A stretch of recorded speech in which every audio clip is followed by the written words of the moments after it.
علاقہ تھانہ تتلی علی موضع لنج میں فروٹی نام کا جوس استعمال کرنے پر 2 بچوں ذریعہ محدث اللہ اور گھر کے مزید 4 افراد بشارت علی، سفیان احمد، عشرت اور کشور قے اور پیچس کی مرض میں مبتلا ہو گئے۔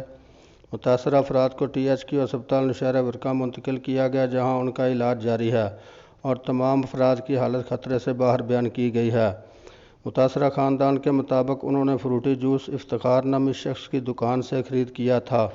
یاد رہے گزشتہ 3 دنوں میں یہ دوسرا واقعہ ہے۔ بدرتا میں زہریلی برفی استعمال کرنے سے ایک ہی فیملی کے 7 افراد بری طرح متاثر ہوئے جنہیں مقامی ہسپتال پہنچا کر بروقت طبی امداد فراہم کر کے جانیں بچا لی گئیں اور اسسٹنٹ کمشنر نوشہرہ ورکا ماجد بن احمد نے متاثرہ افراد کی عیادت کی اور ہسپتال کے عملہ کو مفت طبی امداد دینے کی ہدایت بھی کی ہے۔